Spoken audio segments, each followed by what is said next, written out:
tardes. Me gustaría invitarle a leer en el libro de Primera de Tesalonicenses, primera carta del apóstol Pablo a los tesalonicenses. Es una carta dirigida a los hermanos que se congregaban en la iglesia de la ciudad de Tesalónica, una ciudad de mentalidad griega. Aunque todas estas ciudades estaban bajo el Imperio Romano, la mentalidad de estas personas, de los tesalonicenses, de la ciudad de Tesalónica, era una mentalidad griega, así como la mentalidad también de los que estaban en Atenas. Y vamos a ver respecto a los ídolos. Dice Primera de Tesalonicenses, capítulo 1, versículo 9, dice, porque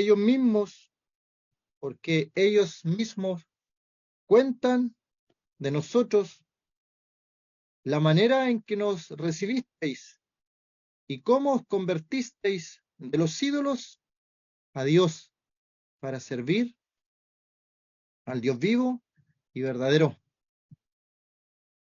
y esperar de los cielos a su Hijo, al cual resucitó de los muertos, a Jesús, quien nos libra de la ira venidera, quien nos libra de la ira venidera. Hay varias cosas allí. Me gustaría, como ya se ha predicado el Evangelio, decir que para que una persona pase de muerte a vida, para que tenga un corazón nuevo, como hemos escuchado, hay una palabra que utiliza la Biblia para los creyentes, para los salvados. Es la palabra conversión. Como creyentes podemos decir que somos convertidos. ¿Y qué es una persona convertida? Se apreciará a primera vista quiénes son convertidos. Si usted va caminando por la calle y mira a las personas que van a su alrededor, podría decir, ahí va caminando un convertido, ahí va caminando un salvado. ¿Sabe que algunas de nuestras acciones dicen mucho de nosotros? Y uno podría identificar por ciertas actitudes, por ciertas formas, que ahí va un convertido, un salvado, un creyente. Estas personas que habían escuchado el Evangelio de nuestro Señor Jesucristo, que Jesucristo vino al mundo para salvar a los pecadores, de los cuales yo soy el primero. Que ninguna persona piense que, en primer lugar, no es pecador, pero hay otras personas que se van al otro extremo y piensan que son muy pecadores para tener acceso al cielo. Si supiera usted lo que yo he hecho, decía un joven, bueno, Dios sabe lo que cada uno de nosotros ha hecho. Y aún así nos invita a ser salvados, a ser creyentes y a convertirnos. A convertirnos, esa es la palabra que me gustaría destacar en esta oportunidad. Dice, ellos mismos cuentan de nosotros la manera en que nos recibisteis. Las personas de Tesalónica recibieron al apóstol Pablo, que llevaba el mensaje de salvación, que llevaba la palabra de verdad, y estas personas escucharon el mensaje. Ustedes son pecadores, todos hemos nacido bajo pecado, todos vamos rumbo a la condenación, pero el Señor Jesucristo murió por nuestros pecados, y el Señor Jesucristo resucitó al tercer día, conforme a las Escrituras, y que fue sepultado conforme a las Escrituras, y que murió conforme a las Escrituras, y que resucitó al tercer día conforme a las Escrituras, que se apareció a Cefas, y después se apareció a más de 500 hermanos a la vez, que se apareció resucitado con pruebas indubitables. Y así como Él resucitó, nosotros tenemos la esperanza que resucitaremos en el día postrero. Entonces los tesalonicenses escucharon el Evangelio y recibieron esa palabra. ¿Dónde se recibe esa palabra? ¿Acaso tendremos que extender nuestros brazos y recibir algo visible como una persona me habló de un algo visible, me dijo, no se preocupe, yo estoy inscrito en el libro de mi iglesia, me dijo. Se estaba refiriendo a algo visible donde él había tomado un lápiz y había puesto su nombre allí. Él estaba confiando en algo visible, tangible. Pero la fe no se puede tocar, la fe no se puede ver, pero nosotros podemos ver los efectos de la fe, esta conversión de la cual estoy hablando ahora. Cuando uno escucha el mensaje de salvación, cuando uno escucho que Cristo murió por mis pecados, que el Señor Jesucristo perdonó mi maldad, que murió en la cruz del Calvario para salvarme de la condenación. Yo escucho eso y lo creo, deposito mi fe, recibo ese mensaje. Entonces, mi vida sufre una conversión. Y por ejemplo, aquí, ¿qué pasó con los tesalonicenses? Con los que vivían en Tesalónica. ¿Cómo era su vida? Ahí nos vamos un poquito a la historia. Estamos en el contexto del mundo romano. Yo creo que más de alguno ha visto alguna película o algún libro de historia, alguna fotografía de lo que era el Imperio Romano y de lo que eran los griegos. Bueno, era un mundo donde tenían ídolos, donde hacían una estatua y a la estatua le rendían pleitesía, le rendían adoración, le rendían culto. Y esto llegaba a tal extremo que, por ejemplo, si nosotros tenemos un familiar muy querido por toda nuestra familia, puede ser el abuelito, la abuelita, entonces fallece, ¿qué es lo que hacemos nosotros los que quedamos vivos? Tomamos arcilla o barro o distintos materiales o madera y formamos una figura que va a representar nuestro abuelito, nuestra abuelita, nuestro padre, nuestra madre. Esa era la mentalidad de los que vivían en Tesalónica.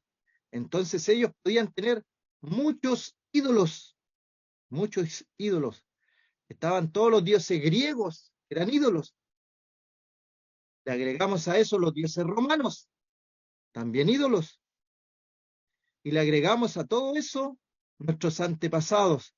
Entonces una persona podía tener en su hogar alguna figurita de un dios griego, otra figurita de un dios romano, otra figurita de mi antepasado, mi abuelo, que peleó en una guerra, y lo comenzaban a poner en sus paredes, lo comenzaban a poner en su mesa, todo idolatría, todo idolatría.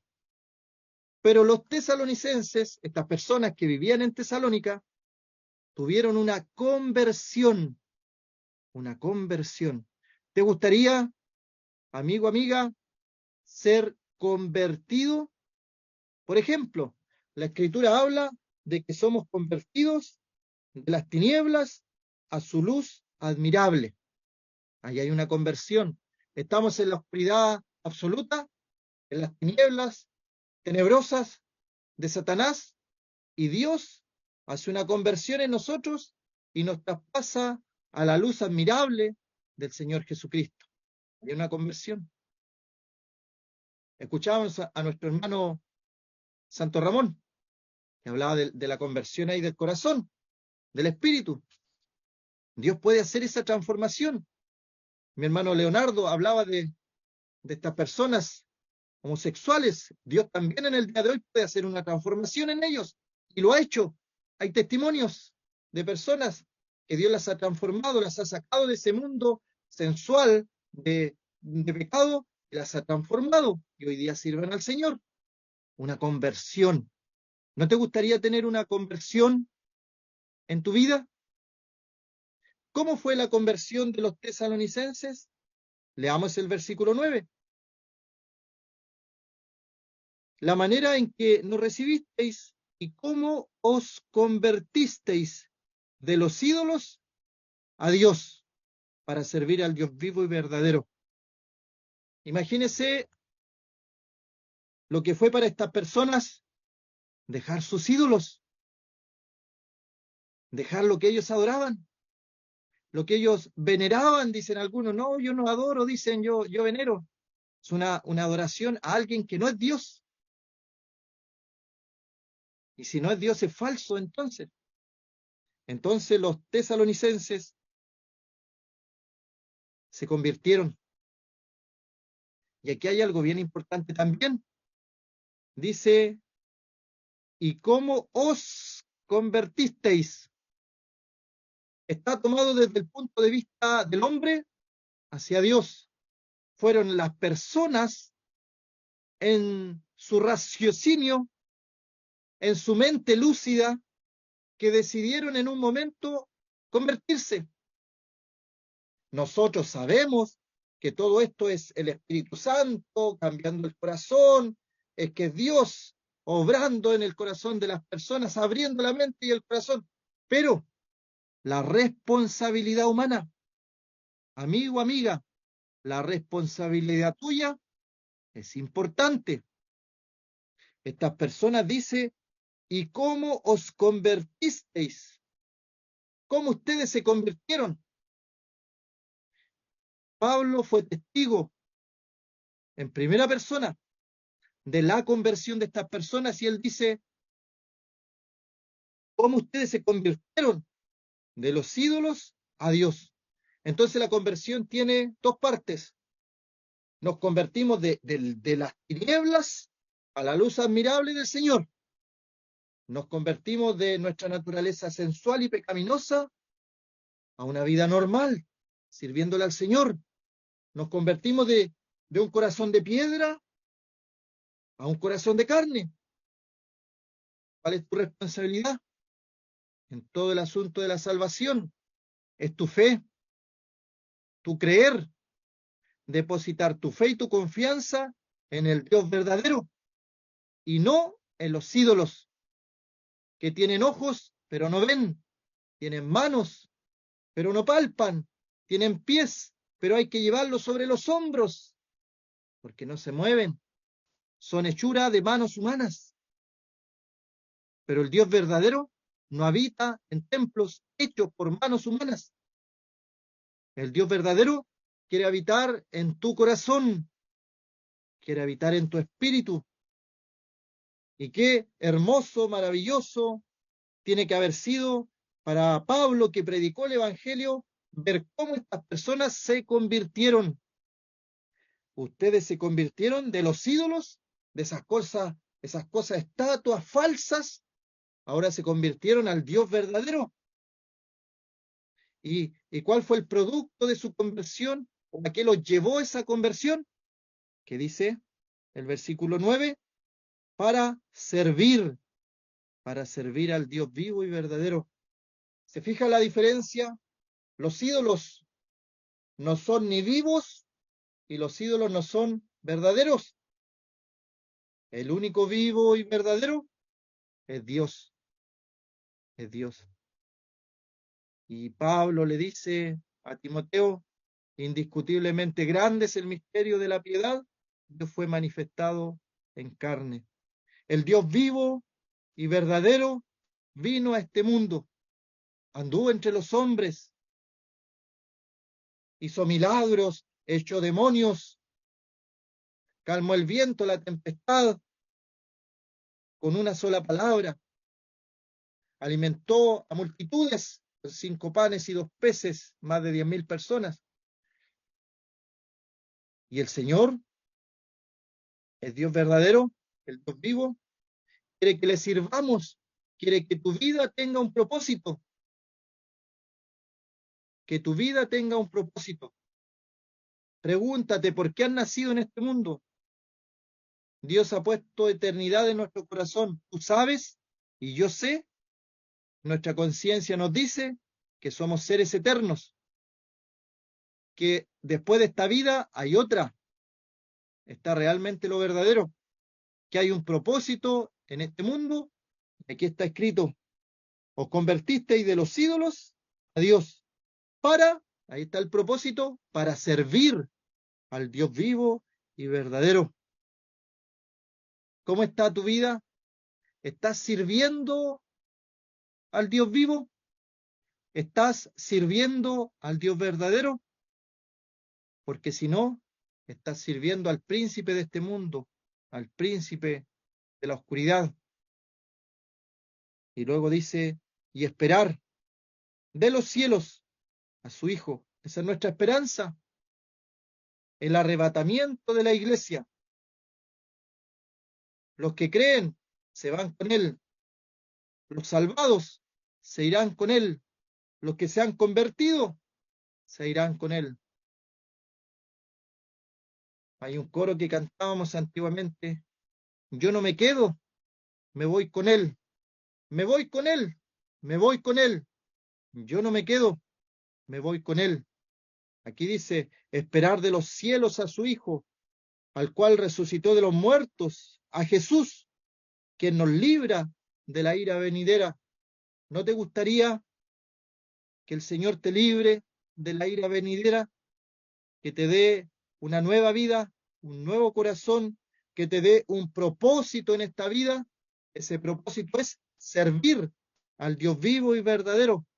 Pero para todo eso, lo primero, nacer de nuevo, convertirte de los ídolos a Dios, convertirte de las tinieblas a su luz admirable, convertirte, nacer de nuevo, creer en el Señor Jesucristo, creer cuando Él estaba muriendo en aquella cruz, estaba pagando mis pecados, estaba pagando tus pecados. ¿Crees esto? Bueno, la invitación está hecha. Cree en el Señor Jesucristo y serás salvo. Que el Señor bendiga su palabra.